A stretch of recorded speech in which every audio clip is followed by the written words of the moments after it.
Olá, meus caros, sou Clóvis Renato, gestor de projetos na Market Lab, gestor de conteúdo aqui no gestãodesupermercados.com.br, esse site que está aqui no fundo de tela, para que vocês também possam apreciar um pouco, sempre cheio de conteúdo aí a respeito do médio varejo, do varejo que está em ascensão, gestãodesupermercados.com.br. Mas não é disso que eu quero falar. Hoje eu quero falar aqui a respeito de uma situação que é muito recorrente dentro dos nossos próprios clientes de consultoria e também quando eu estou conversando com o varejista ou com outros agentes ali que fazem parte dessa cadeia, é a respeito do fechamento, um fechamento esclarecedor do período ali, do mês, do trimestre, observando três situações: o ambiente de vendas, a compra e o nosso resultado financeiro.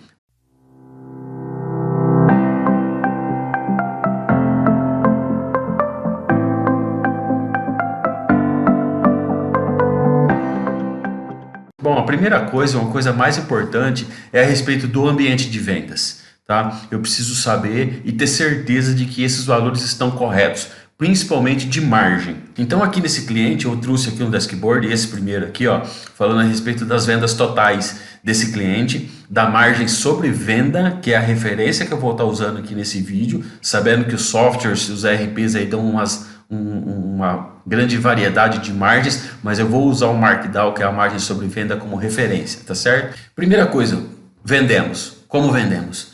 Então eu tive esse resultado de vendas totais e a minha margem, ó, 100%. Só que eu mesmo gosto muito de separar essa venda em duas situações distintas: o que a gente vende em oferta e o que a gente não vende em oferta, que é a composição da venda geral. Então eu estratifiquei aqui, nesse segundo gráfico aqui, que está uma pizza aqui, a respeito dessa variação. E veja bem, a soma das vendas ofertas com as vendas saudáveis, que são as vendas não ofertas, é o resultado geral. Mas o que nos interessa aqui é as proporções e as margens. Quanto é a porção que eu vendo em oferta e qual é essa margem que eu vendo? É uma porção grande, é uma porção pequena, minha margem é alta, minha margem é baixa. Isso sim é que precisa ser esclarecido. Então aqui na pizza dá para ver claramente, né, que segue a tendência do número aqui, ó, a participação das ofertas, 27 praticamente por cento das minhas vendas, ele representa aqui no gráfico. 27% das minhas vendas é em oferta. É um indicador, é bom? É ruim? Não, depende da estratégia que a loja quer seguir. 1/4 das vendas dessa loja é em oferta, com uma margem de praticamente 15% da margem sobre venda, nossa referência. É uma margem que me diz que eu não estou sendo tão agressivo assim na questão das ofertas. Eu estou sendo até mesmo um pouco cauteloso. Só que essa informação é muito preciosa, porque toda a minha articulação de vendas e uma futura situação de criação de cenário e de planejamento estratégico está em cima desses indicadores. Qual seria a minha margem se eu não vendesse nenhuma oferta? Ela está aqui, ó. A minha margem saudável é de 30,64%. Muita gente não sabe e nem usa essa técnica, que é uma técnica poderosa, que a loja, na verdade, ela precisa ter uma excelente calibragem de margens saudáveis, ignorando as ofertas, a calibragem dessa margem, para que depois o advento ofertas seja um balão de sobe e desce no meu resultado final, de acordo com o comportamento que eu quero que a minha loja atue. Altamente agressivo em participação e em margem. Volume grande de vendas de oferta com margens baixas. Eu quero que a minha loja seja uma loja comedida. Volume de ofertas menor e margens mais robustas. Isso tudo é planejamento estratégico. O importante é a gente conhecer essa estratificação das vendas. O que eu vendi, como eu vendi, essas duas variáveis. A gente está vendo isso na nossa loja? Eu trouxe aqui depois dois KPIs que são bastante simples, né? O ticket médio e a quantidade de cupons emitidos, que são as visitas, só para ter um termômetro. Nesse caso em si, o ticket médio de R$34 é um ticket de uma loja de compra de reposição, não é uma única loja, é mais de uma, não preciso revelar quantas, porque é o segredo do cliente, vamos dizer assim, tá? Mas esse ticket médio é um tipo de compra de reposição, tá? Tá certo ou tá errado? Não existe isso. Existem características de lojas diferentes. O que importa é a performance em total. Só para você ter uma ideia, nesse cliente aqui, essa performance de margem ela precisa ser aumentada e esse é o trabalho a ser feito. Uma outra situação que eu tiro do relatório de vendas é a curva ABC. E eu tenho uma visão bastante crítica porque ela me ajuda muito num projeto de gerenciamento de categorias, que é a visualização dessa ascendência de margens, uma curva ascendente. Veja só, ABC 25, 26, 28. O que eu observo aqui é que essa elasticidade entre uma curva e outra pode ser maior, o que vai melhorar o resultado final. Aí é preciso um trabalho bem elaborado, uma visão bem crítica, mas esse indicador é extremamente importante para a gente saber se está numa curva ascendente e qual que é a diferença de margens entre uma curva e outra.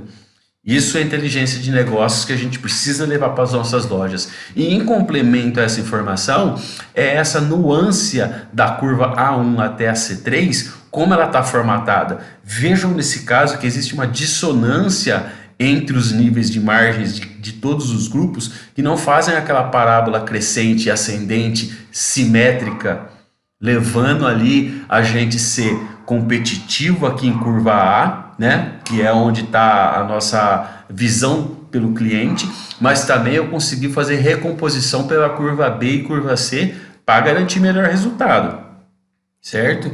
O assunto é complexo? É, por isso é uma passada. Eu quero que a gente tenha esse insight e, quem sabe, não discutir mais a respeito desse assunto. Outra situação importantíssima no fechamento de vendas, o meu círculo estava aqui, é a respeito do comercial, de compras. Como que eu me comporto em compras? Eu estou comprando dentro de um limite? Eu estou comprando muito? Eu estou comprando pouco? Eu estou dentro do orçamento? Existem várias relações aí, mas a relação em si mais assertiva é identificar o CMV, custo da mercadoria vendida. Para vender os 3 milhões e 600, quanto me custou? 1.668.000. 2 milhões, desculpa. Isso tudo via relatório, viu, gente? Aí no seu RP tem que procurar onde que tá essas informações. Se precisar, chama o suporte. O meu CMV, 2.668. As minhas novas aquisições, notas de entrada de produtos para revenda, 2.775. Você viu que existe aí um equilíbrio? No varejo vai haver essa variação, ela sempre vai haver. O importante é a gente acompanhar para que esse desequilíbrio não seja prejudicial à loja. Então, aqui está me dizendo que o meu fluxo de entrada, ele acompanhou o fluxo de saída de venda e eu tive uma dízima a mais de compra que é totalmente compreensível de acordo com cada situação de loja. Aproveitar grandes oportunidades, fazer algum estoque reserva, se eu tenho possibilidade de fazer isso, enfim, situações estratégicas. E um outro indicador que eu gosto de acompanhar aqui é o pagamento ao fornecedor. Quanto que eu paguei dentro do mês, porque o que eu estou pagando a fornecedor é o reflexo da minha ação na hora da compra. Então são 3 indicadores que eu gosto muito de usar. Eu fico traçando os 3 assim, ó, como se eles tivessem que andar em sincronia. CMV, novas aquisições, pagamento ao fornecedor. E quando a gente passa por esse segundo fator, a gente viu o ambiente de vendas, o ambiente de compras, a gente vai para um demonstrativo de resultados simples. Que seja ali esclarecedor. Lógico, no relatório do sistema, isso aqui vai estar lá no analítico, vai estar todas as contas colocadas lá, alocadas certinho. Mas a relação básica é esta. Para uma margem de 26,38, que está aqui, ó, de 26,38, o meu lucro operacional bruto é 956, certo? Ótimo. As minhas despesas de operação que estão lá no meu plano de contas gerou esse valor que representa praticamente 21% de custo operacional. Lucro operacional menos custo operacional, lucro antes do imposto de renda. Olha lá, eu chegando num valor aqui, ó, 5,45 antes de passar pela matemática de imposto de renda. Mas ainda tem as perdas. Essas perdas que foram apuradas dentro do cliente, aqui também existem variações de loja para loja, ele vai me diminuir um pouco esse meu lucro antes do imposto de renda, por isso que eu coloquei o LAIR 2, tá? Que ele vai gerar ali agora o serviço que passa lá para a contabilidade e ele vai me fazer esse imposto de renda e contribuição social que vai depois me gerar lá um resultado final. Aqui a gente está indo até aquilo lá ir, né? Porque como eu disse, depois existe o trabalho contábil antes do fechamento final. Mas eu quero sempre colocar aqui também as despesas não operacionais, tá? Ela tem que entrar no demonstrativo em algum momento. Despesas que a loja assume e paga e não tem nada a ver com o negócio. E isso, para mim, ela entra realmente aqui.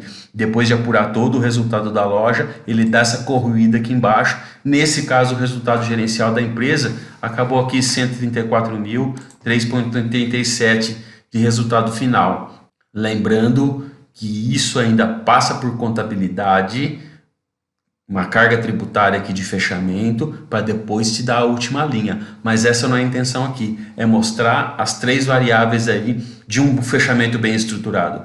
Ambiente de vendas, ambiente de compras, ambiente de vendas, ambiente de compras e o fechamento financeiro, como está o nosso na nossa loja, tá? Aproveita esse conteúdo aí, pensa um pouco a respeito, distribui para os seus amigos e tamo junto. É isso aí. Um grande abraço e até mais.